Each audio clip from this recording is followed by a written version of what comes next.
Well, I don't mean to be snotty, but I just have this question. I'm a Christian and a Bible believer, and so I have this Bible theological question. Again, I don't mean to be mean, but how is it possible for a restrictionist to go to heaven?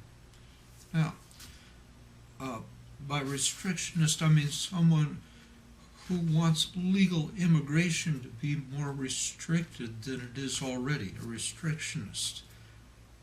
Now, how can a restrictionist go to heaven even if he has accepted Jesus into his heart? How is it possible when Jesus could not more clearly have said that people who will not take in the stranger, that is, the immigrant, will go to hell? Here's the passage, Matthew 25, verses 41 to 46. And then shall he say also unto them on the left hand, Depart from me, ye cursed, into everlasting fire, prepared for the devil and his angels. For I was a stranger, and ye took me not in. Verily I say unto you, inasmuch as ye did it not to one of the least of these, you did it not to me. And yet here comes the Daily Mail from the Family Research Council's, the email that they send out every day. And on July 8th, it complained that, quote, a flood of migrant children are putting a face on the immigration crisis. 52,000 faces to be exact. Today, those consequences are painfully clear as tens of thousands of children sit in southern detention centers, living symbols of the administration's lax attitude on immigration. Ignoring the problem is no longer an option. This immigration catastrophe could have been avoided if the administration had simply upheld the law. Then they quoted Senator Jeff Sessions. He's a restrictionist Republican. He said that Homeland Security Secretary Jay Johnson, he is the top law enforcement officer with regard to information in America, and he could not say, do not come to America unlawfully, it violates our laws. We cannot accept that. If you do so, you will be deported, and if you bring children, you both are going to be deported. Why couldn't he say that?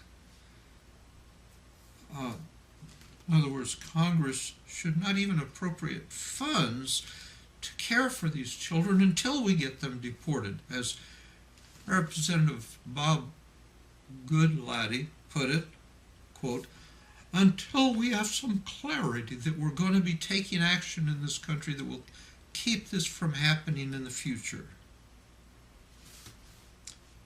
Now, the Family Research Center is one of America's leading efforts to shine the light of the gospel on American politics.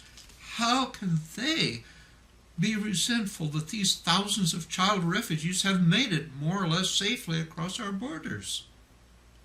It is a problem that they are here, still alive, instead of being slaughtered back home. Obama's lax attitude takes the blame for the children not already being dead. FRC is reaching out to the same audience which marketers consider vulnerable to solicitations showing some of these same children in need of basic necessities, except that FRC reaches out especially to the Christians among that audience. Are Christians so much more hard-hearted towards desperate children than the general TV audience? The cultural counterpart in Bible times must have been the hand-wringing when the poorly maintained drumheads broke that were beaten while children were thrown in the blazing red-hot arms of the god Moloch to drown out the children's screams lest the parents' hearts hear them and their hearts soften. FRC's ideological ancestors must have said, a flood of juvenile screams are putting a voice on the child sacrifice crisis. They're living witnesses to the king's lax attitude on drumhead maintenance. Ignoring the children is, tragically, no longer an option. This crisis could have been avoided if the king had simply maintained the drumheads. Why couldn't the king have just told the children, do not scream. It violates our laws. We can't accept that. If you do so, we will beat our drums to drown you out. Not to be outdone, Brandon House's email the day before had this subject line: Americans lose while immigrants gain. It is a repost of Phyllis Schlafly's article by the same title, which is a rehash of Stephen Camerota's study alleging that most of the new jobs created in America were taken by immigrants. Camerota's study is another study, but Schlafly, she has been a champion of conservative Christian causes for decades. How can she stand so doggedly on a road that Jesus said leads to hell? And House, an evangelist who purports to apply the gospel to current political and theological events, called Worldview Weekend? Not only can nothing deter them from the road directly to hell by employing all the influence God gave them to expel Jesus' strangers or brethren, but they are on the road directly to hell by demanding fast tracking of the mark of the beast government surveillance technology to keep those illegals from working. Scriptures and a review of the economic facts. Please look up the Stranger Project .pdf. Search that on the web. That's my Bible study. So, was Jesus stupid? Is that what Brandon House, Phyllis Schlafly, and FRC believe? Jesus said refusing to take in the stranger is a sure ticket to hell. Brandon House and FRC refuse to take in the stranger, but they insist they are going to heaven because they accepted Jesus into their hearts, or some such words. And now I read that my favorite Alaskan governor and soccer mom, Sarah Palin, piled on yesterday writing for Breitbart. She has a plan, I posted this article that I'm reading to you about a week ago. Right now it's July 17th. So anyway, Sarah Palin was writing for Breitbart. She has a plan for impeaching Obama precisely because he is soft on Jesus' strangers or brethren. Couldn't she pick an issue a little less alien to God? Is that biblically Obama being soft on Jesus' brothers? Is that really the worst thing Obama has done? Here's what being soft on Jesus' brethren has cost us in Sarah Palin's mind. Quote, the federal government is trillions of dollars in debt. Many critics are on the verge of insolvency.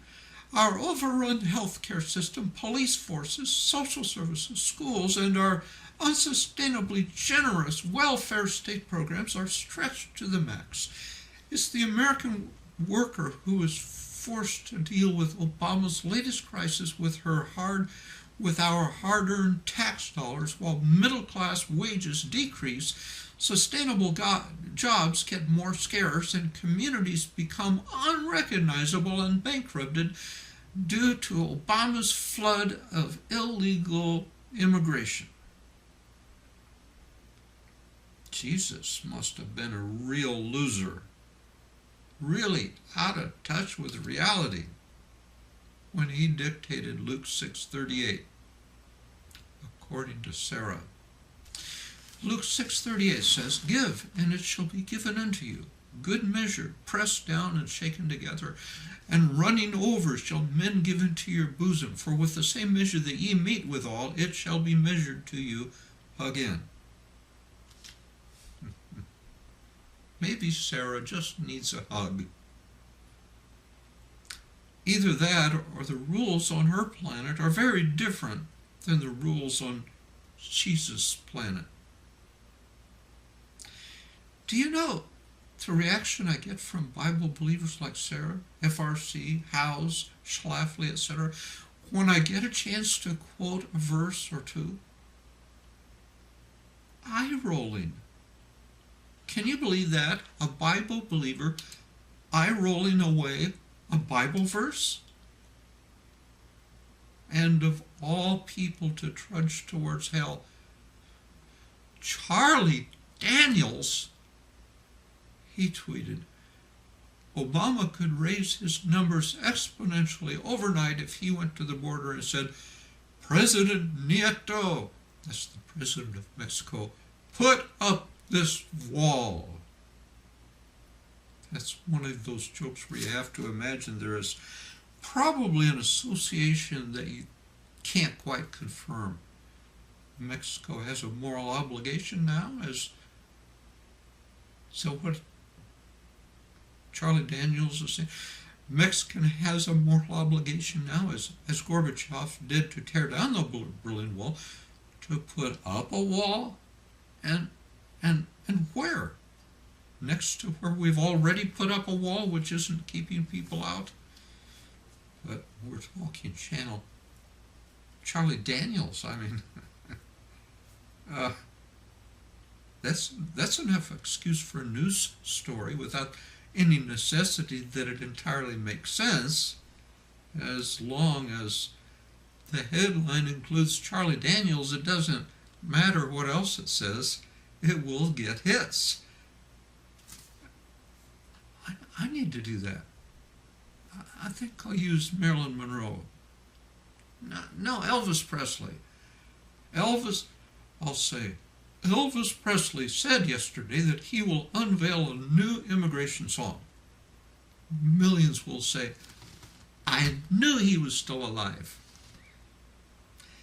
Glenn Beck isn't supposed to be eligible for heaven, my friends tell me.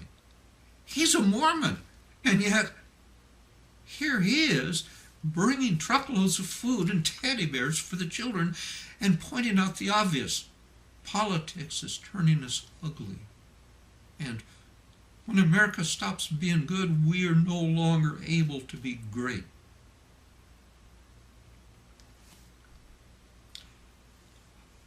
I was asked, do you think Glenn Beck is sincere, or is he just seeking publicity? What a great country America is, that a man can do good and be accused of just seeking honor, and no one can tell the difference. In the article, Beck says the publicity he is getting isn't all that desirable, and I think everyone knows what kind it is before he describes it. He said, everybody told him not to talk about other controversial issues like the caliphate in the past, and that he's hearing the same thing about his stance that we must care for the children who have crossed into America illegally. He says, quote, everybody is telling me I'm seeing subscriptions down.